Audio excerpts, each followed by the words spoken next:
آج کے بیان میں انشاءاللہ ابتداءً ہم آپ کے سامنے یوم عرفہ کی فضیلت اور اس دن روزے رکھنے کی کیا حقیقت احادیث طیبہ میں بیان کی اس کو بیان کریں گے، اور اس کے جسٹ بعد قربانی کے دن قریب آ رہے ہیں، قربانی کے ضروری مسائل، آج علم کی کمی یا علم نہ ہونے کی وجہ سے قربانی کے حوالے سے کئی لوگ غلط فکر کے شکار ہیں۔ جس پر قربانی واجب ہے وہ سمجھ رہا ہے کہ اس پر قربانی واجب نہیں ہے، اور جس پر قربانی واجب نہیں ہے وہ سمجھ رہا ہے کہ اس پر قربانی واجب نہیں ہے، اور پھر قربانی کے حوالے سے بہت ساری غلط فہمیاں۔ تو انشاءاللہ آج کے بیان کا وضاحت سنیے گا۔ آج ہمارے انڈیا میں ماہ ذی الحجہ کی 8 تاریخ اور مکہ مکرمہ میں 9 تاریخ۔ ویسے تو پورا ماہ ذی الحجہ برکتوں والا، رحمتوں والا، فضیلتوں والا ہے، مگر اسپیشلی طور پر جس کا 9واں دن ہے، 9 تاریخ، جسے یوم عرفہ کہا جاتا ہے، یہ بڑا مبارک ہے۔ اس وقت چونکہ مکہ مکرمہ میں 9 تاریخ ہے، حجاج کرام لاکھوں لاکھ کی تعداد میں حج کا رکن اعظم ادا کرنے کے لیے میدان عرفات میں جمع ہے۔ یہاں یہ وہ میدان عرفات ہے جس کی میننگ ڈکشنری میں آپ دیکھیے، اس کا معنی لغت میں آپ دیکھیے تو عرفات کا مطلب ہوتا ہے پہچان، جان پہچان۔ جب اللہ تبارک و تعالیٰ نے ہمارے والد بزرگوار سیدنا آدم صفی اللہ علیہ نبینا علیہ السلام کو جنت سے زمین پر بھیجا، 300 سال تک جناب آدم علیہ السلام نے مولا کے دربار میں آنسو بہائے۔ مختلف روایتوں کے مطابق ہندوستان کے سرزمین پر آپ کو اتارا گیا تھا، 300 سال تک مالک کے دربار میں توبہ کرتے رہے، مگر کوئی رپلائی نہیں آیا۔ 300 سال گزرنے کے بعد اللہ کی طرف سے ان کے دل میں القاء کیا گیا تو انہوں نے بارگاہ ربی میں عرض کیا، مولا جب میں پیدا ہوا تھا تو میں نے جنت کی ہر چیز پر دیکھا تھا، لا الہ الا اللہ محمد رسول اللہ صلی اللہ علیہ وسلم، تو میں سمجھ گیا تھا کہ جس ہستی کا نام تم نے اپنے نام کے ساتھ جوڑ کے لکھا ہے بڑی بزرگی والا ہے، بڑی عظمتوں والا ہے، بڑی شان کا مالک ہے۔ مولا میں اسی نام محمد کے وسیلے سے دعا کرتا ہوں، اللہم انی اسألک ان تغفر لی بحق محمد صلی اللہ علیہ وسلم، یا اللہ میں اسی نام محمد صلی اللہ علیہ وسلم کے وسیلے سے دعا کرتا ہوں میری توبہ قبول فرما لے۔ 300 سال تک جس توبہ پر، جس معافی پر کوئی رپلائی نہیں، کوئی جواب نہیں آیا، جب 300 سال گزرنے کے بعد نام محمد کا وسیلہ پیش کیا تو مولا کے دربار سے اب جواب آیا، فتاب علیہ آدم، آج نام محمد کے وسیلے سے ہم نے تمہاری توبہ قبول کی۔ اس کی ٹیم اور گہرائی میں نہیں جانا چاہتا، ٹائم ہمارے پاس نہیں ہے اور موضوع بھی ہمارا یہ نہیں ہے، صرف بتانا ہی چاہتا ہوں حضرت آدم علیہ السلام ہندوستان کی سرزمین پر اتارے گئے۔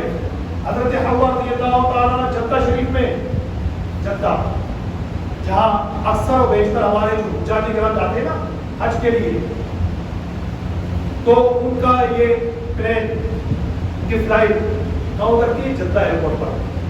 جدہ یہ بھی عربی کا لفظ ہے، اب اس کی میننگ دیکھیں آپ ڈکشنری میں، جدہ کا مطلب ہوتا ہے دادی، دادی جو کہ ماں سمان ہوتی ہے۔ حضرت حوا رضی اللہ تعالیٰ چونکہ پوری انسانیت کی ماں ہے، دادی، اور ان کو وہیں اتارا گیا تھا، اسی وجہ سے اس کا نام ہوا جدہ۔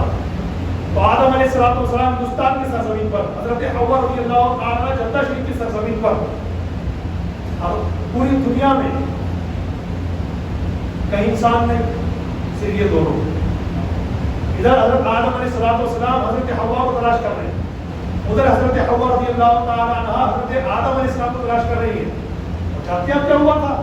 تلاش کرتے کرتے کرتے کرتے کرتے آخر کار دونوں مولا کے حکم سے عرفات کے میدان میں پہنچے۔ جناب آدم علیہ السلام نے ہمارے اپنی جان حضرت حوا کو دیکھا، حضرت حوا رضی اللہ تعالیٰ عنہ نے ہمارے ابو جان حضرت آدم علیہ السلام کو دیکھا، اور دونوں نے ایک دوسرے کو دیکھا، پہچان لیا۔ عرفات کا مطلب ہوتا ہے پہچان۔ تو چونکہ اسی میدان میں آدم علیہ السلام نے حضرت حوا کو اور حضرت حوا نے حضرت آدم کو پہچانا، تو اسی میدان کا نام میدان عرفات ہو گیا۔ اس وقت لاکھوں لاکھ حجاج کرام جمع ہے، اللہ عز و جل سب کو بھی حاضری کا موقع عطا فرمائے۔ اللہ ہمارے والدین کو بھی، اللہ ہمارے بزرگوں کو بھی صحت و عافیت کے ساتھ میدان پاک کی بار بار آگے عرفہ کا جو دن ہے نا، جسے مکہ شریف تو آج ہمارے یہاں انشاءاللہ کل ہوگا. میں کنفیوژن دور کر دوں جے پور والوں، ابھی تک ہمارے کئی اسلامی بھائی کنفیوز ہیں کہ آج جمعہ کے دن یہاں جے پور میں 8 جولائی ہے، مگر چاہتی کون سی تاریخ 7 ہے کہ 8 ہے، ابھی تک کنفیوز ہیں. ہمارے کئی اسلامی بھائی کنفیوز ہیں. ہمارے پاس میسج آئے، کل بھی آئے، پرسوں بھی آئے، کئی لوگ ابھی تک کنفیوز ہیں کہ معاملہ کیا ہے. میرے بھائیوں، میں ڈکلیئر کر رہا ہوں حضرات کے سامنے کہ اس وقت انگریزی تاریخ اور چاند کی تاریخ برابر چل رہی ہے. ٹھیک ہے، ہمارے یہاں 29 چاند ہوا ہے، لہٰذا آج ہمارے یہاں پورے انڈیا میں، میری معلومات میں انڈیا کا کوئی شہر ایسا نہیں ہے کہ جس کے اندر کنفیوژن ہو. پورے انڈیا میں میری ناقص معلومات کے مطابق، اور فی الحال ہم جے پور بیان کر رہے ہیں، تو جے پور والوں آپ کو بالکل ٹینشن دور کر لیں کہ انگریزی اور چاند کی تاریخ برابر چل رہی ہے، لہٰذا 8 جولائی بھی ہے اور آج 8 ذوالحجہ بھی ہے. اللہ تعالیٰ سب کو اس مبارک دن کی برکتوں سے مالا مال فرمائے. اب ذرا یوم عرفہ کے حوالے سے چند فضیلتیں سن لیں. روایتیں بہت ساری ہیں، چند سلیکٹڈ میں آپ کے سامنے بیان کر رہا ہوں.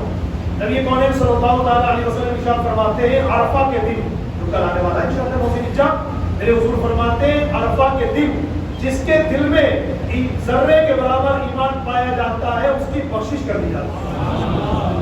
کسی نے عرض کیا رسول اللہ یہ حکم خاص لوگوں کے لیے یا عام لوگوں کے لیے؟ میرے حضور نے فرمایا تمام لوگوں کے لیے. ایک اور آگے جسے بات سنے، میرے حضور صلی اللہ علیہ وسلم فرماتے 5 راتیں ایسی ہیں جن میں بندہ شب بیداری کرے یعنی عبادت کرے، اس کے لیے جنت واجب کر دی جاتی ہے. نمبر 1 لیلۃ الفطر یعنی عید الفطر کی رات. نمبر 2 شعبان الموسم کی 15ویں رات. نمبر 3 4 5 ماہ ذی الحجہ کی 8ویں 9ویں اور 10ویں رات. 8ویں رات کا ہم لوگ گزار چکے، آج آ رہی ہے بڑی عظیم رات 9ویں شب عرفہ، اور تک تشریف لائیں گے انشاءاللہ شب نحر 10ویں رات ماہ ذی الحجہ کی. تو ان راتوں میں شب بیداری کی جائے، عبادت کی جائے، مولا کے دربار میں معافی مانگی جائے، توبہ استغفار کی کثرت کی جائے، قرآن عظیم کی تلاوت کی جائے. بلکہ میں آپ کو ایک وظیفہ بتا دیتا ہوں، نبی کریم صلی اللہ تعالیٰ علیہ وسلم نے شب عرفہ جو آنے والی انشاءاللہ اس مبارک رات میں کیا پڑھا جائے اسپیشلی طور پر، تو 2 چیزیں ارشاد فرمائی. نمبر 1 فرمایا تحلیل، تقدیس، تحمید، تکبیر، ان 4 چیزوں کی کثرت کی جائے. تحلیل یعنی لا الہ الا اللہ، تقدیس یعنی سبحان اللہ، تحمید یعنی الحمدللہ، تکبیر یعنی اللہ اکبر. ان 4 چیزوں کی کثرت کی جائے. اور آقا علیہ الصلوۃ والسلام نے ایک وظیفہ عطا فرمایا لا الہ الا اللہ وحدہ لا شریک لہ لہ الملک و لہ الحمد بیدہ الخیر وہو علی کل شیء قدیر. اس وظیفے کو شب عرفہ میں کثرت کے ساتھ پڑھا جائے. ٹھیک ہے، تو انشاءاللہ اس بارے میں آپ کو عبادت گزاری ہے، خوب تلاوت قرآن کیجیے اور اللہ پاک کی بارگاہ میں توبہ استغفار کیجیے اور اللہ کی راہ میں صدقہ خیرات بھی دیجیے. تیسری بات سنیے، میرے حضور صلی اللہ علیہ وسلم ارشاد فرماتے ہیں عرفہ کے دن جب اللہ رب العزت کی بارگاہ سے گناہگاروں کی بخشش کی جاتی ہے تو شیطان دیکھ کر اپنے آپ کو ذلیل و خوار محسوس کرتا ہے، ذلت محسوس کرتا ہے کہ میرے ہوتے ہوئے اتنے سارے گنہگاروں کی بخشش کی جا رہی ہے. چوتھی حدیث میرے آقا صلی اللہ علیہ وسلم ارشاد فرماتے ہیں عرفہ کے دن سے زیادہ کسی اور دن اللہ تعالیٰ جہنم سے گناہگاروں کو آزاد نہیں فرماتا. اتنی بڑی تعداد میں گناہگاروں کو عرفہ کے دن جہنم سے آزاد کیا جاتا ہے. ان 4 احادیث مبارکہ میں آپ حضرات کے سامنے پیش کی ہیں. ان چاروں سے ہمیں رزلٹ یہ ملتا ہے کہ عرفہ کا دن بڑا عظیم ہے، بڑی برکتوں والا ہے، بڑی کرامتوں والا ہے، بڑی بلندیوں والا ہے. لہٰذا اس دن کو ہمیں غفلت میں نہیں گزارنا بلکہ اس دن کا روزہ بھی رکھنا ہے انشاءاللہ. گھر جا کر کے اپنی اسلامی ماں بہنوں کو ضرور سندیش دیجیے تاکہ وہ کل کا روزہ رکھیں. یاد رکھیے گا کل یعنی عرفہ کا جو دن ہے ہمارے یہاں جیسے کل ہے، آج وہاں ہے کہاں مکہ مکرمہ میں. تو عرفات کے میدان میں جو حاجی صاحبان جمع ہوتے ہیں حج کے ارادے سے، ان کے لیے نبی کریم صلی اللہ تعالیٰ علیہ وسلم نے عرفہ کے دن کا روزہ رکھنا مقروض قرار دیا. ادروائز جتنے بھی پوری دنیا کے مسلمان ہیں انہیں چاہیے کہ عرفہ کے دن کا روزہ رکھیں. اس کے بعد روزہ رکھنا حرام ہے نا. سال میں 5 دن ایسے ہیں مسلمانوں جن میں روزہ رکھنے کو حرام قرار دیا گیا. کیوں؟ اللہ کی جانب سے بطور خاص اس کے بندوں کی مہمان نوازی کی جاتی ہے. کوئی یوں سمجھو کہ اللہ کی بارگاہ سے 5 دنوں میں دسترخوان وسیع کیا جاتا ہے. لہٰذا بندو اللہ کے حکم پر تم روزہ رکھتے ہو, آج اللہ کے حکم پر ہی روزہ نہیں رکھنا, دسترخوان پہ بیٹھنا ہے. 5 دن کون سے؟ نمبر 1 عید الفطر کا دن جو بھی چیز آتی ہے, یکم شوال المکرم ایک وہ دن, اور 4 بقرعید والے, مطلب 10 11 12 13 ذوالحجہ 4 یہ ایک وہ 5 دن پورے سال میں روزہ رکھنا حرام ہے. باقی آپ پورے سال کے روزہ رکھنے سبحان اللہ, کوئی منع نہیں کرتا, سبب بھی ایسی ملے گا انشاءاللہ.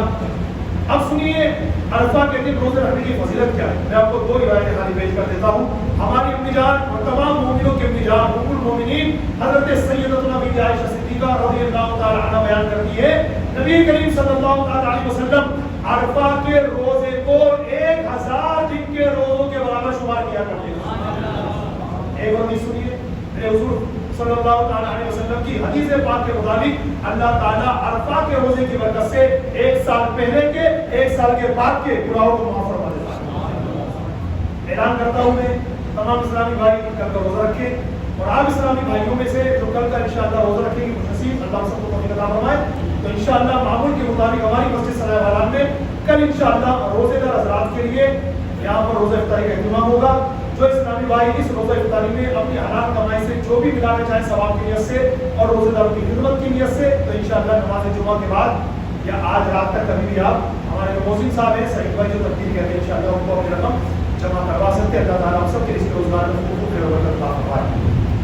یہ تو جناب ہو گیا عرفہ کے دن کی کچھ فضیلتوں کے حوالے سے چند ضروری باتیں جو میں نے ابتدا آپ کے سامنے پیش کر دی ہیں. اب آپ حضرات قربانی کے حوالے سے چند ضروری مسائل سماعت فرما لیجیے, چونکہ اگر میں یہ بیان کروں گا عید والے دن جب آپ تشریف لائیں گے نماز عید ادا کرنے کے لیے, اس سے پہلے ہمارا آدھے گھنٹے کا بیان ہوگا, اس میں میں یہ مسائل بیان کروں گا تو شاید اتنا فائدہ نہیں ہو پائے گا جتنا آج فائدہ ہوگا. تو اس دن تو ہے ہی وقت جو ہے قربانی کا دن, تو عید الاضحیٰ سے پہلے قربانی کے دن سے پہلے ہمیں ان مسائل کا جان لینا ضروری ہے. اس لیے آپ حضرات کے سامنے مسائل میں بیان کرنے لگا ہوں. انشاءاللہ تو توجہ کے ساتھ ایک ایک مسئلے کو سماعت کروا دیجیے. اللہ چاہا تو سب ہو جائیں گے, جو بچ جائیں گے تو انشاءاللہ اس کو دیکھ لیجیے. بقرعید والے دن ایک بار آواز میں درود شریف پڑھی,